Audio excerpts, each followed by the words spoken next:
Drive into danger. Berkendara menuju bahaya. Chapter 1. A truck without a driver. Truk tanpa supir. Mark Miles and his son Andy are having a bad morning. "Where's Gary?" says Mark. "He isn't usually late. The truck is ready. Everybody's waiting." Mark Miles dan anak laki-lakinya Andy sedang mengalami pagi yang buruk. "Gary di mana?" tanya Mark. "Nggak biasanya dia telat.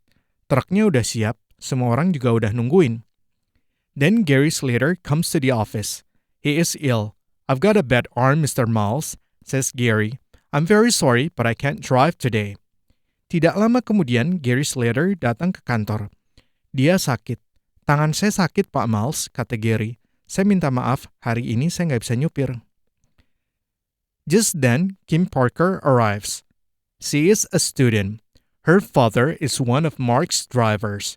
She is working in Mark's office in her holiday. Lalu, tidak lama kemudian, Kim Parker datang. Dia adalah seorang pelajar. Ayahnya merupakan salah satu supirnya Pak Mark. Dia kerja di kantor Pak Mark di waktu liburnya. "Good morning, Mr. Miles," says Kim. "What can I do first?" "Selamat pagi, Pak Miles," sapa Kim. "Apa yang bisa saya lakukan untuk Anda hari ini?" "Can you drive a truck?" says Mark with a little laugh. "I've got tables in Faversham and wine in Lyon, and no driver." "Kamu bisa nyupir truk nggak?" tanya Pak Mark dengan sedikit tertawa. "Ada meja di Faversham dan anggur di Lyon yang perlu diantar, tapi nggak ada supir." "Yes, I can drive a truck," says Kim. "I've got a license." "Iya, saya bisa nyupir truk, Pak," jawab Kim. "Saya juga kebetulan punya SIM."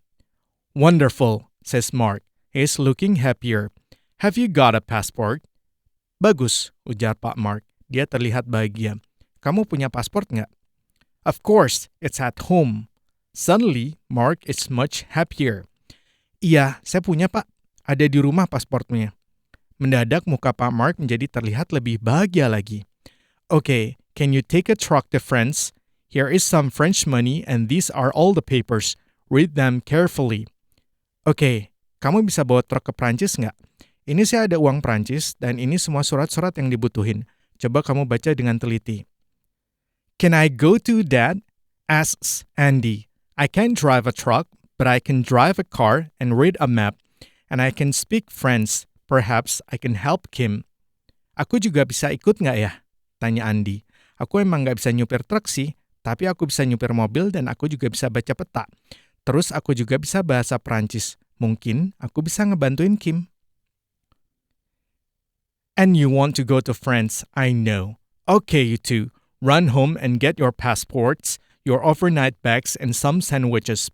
There are sleeping bags in the truck and a mobile phone too. When you come back, go and look at the map with Gary. He drives to France every week. He can tell you about it." "Dan kamu emang pingin pergi ke Perancis sih? Ayah tahu kok."